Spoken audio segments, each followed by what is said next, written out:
day everyone, I'm Ruby Ann Halego, Section B, and this is for MAED 202.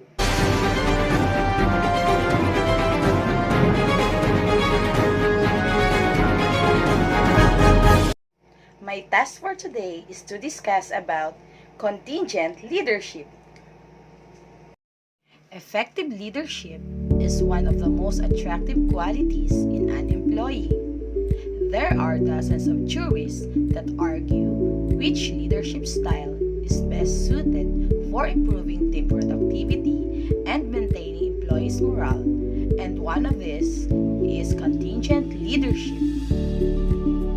When we say contingent, it is an event that may or may not be happen. That which is unforeseen, undetermined, or dependent on something future, a contingency.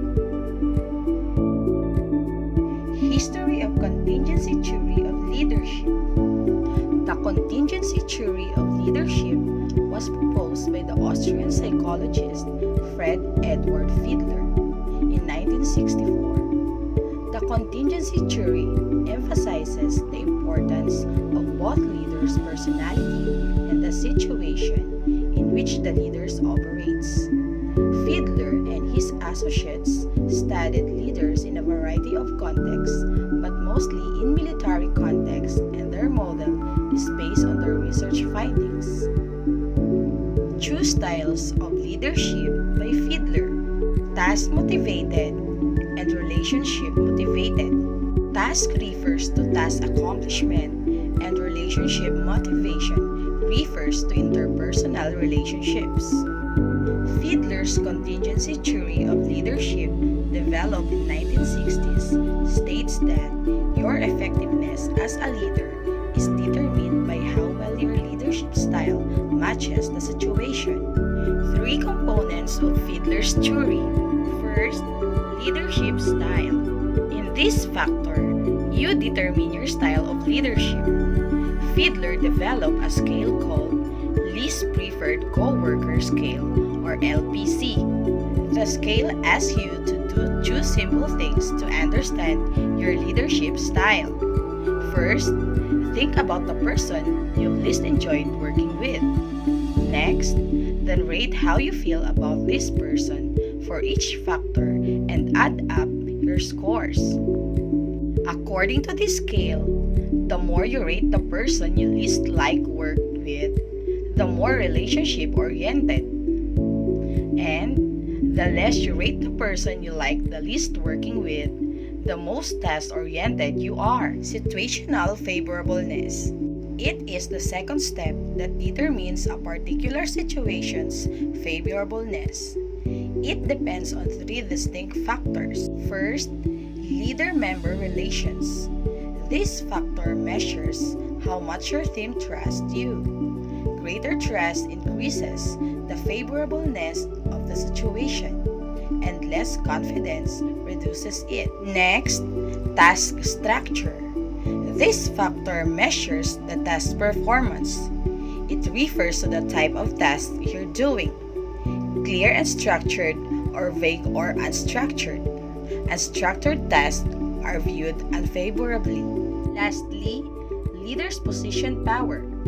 This is determined by the level of authority you display to reward or punish subordinates.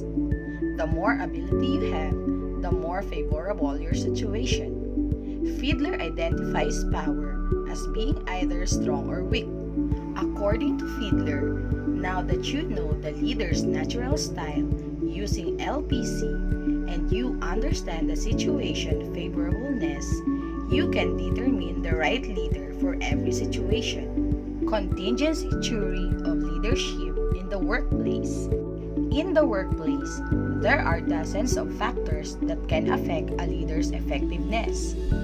These include things like the size of the team, the scope of a project, and the expected delivery date for a result. Different leaders, each with unique leadership styles, will respond to these variables in different ways. The contingency theory of leadership is impacted by a range of specific factors in the average workplace, including maturity level of the employees, relationships between co-workers, workplace, management style, typical work schedule, goals and objectives, standards for behavior, company policies, employees' work styles, employees' morale. Before we end, let's do the recap. Fiedler's contingency theory is one of several theories. Fiedler believed leadership style is fixed and can be measured using the least preferred co-worker scale or LPC. This theory is based on the concept that once a leader's style is determined using LPC, the leader should be placed in situations that match their natural or fixed leadership style.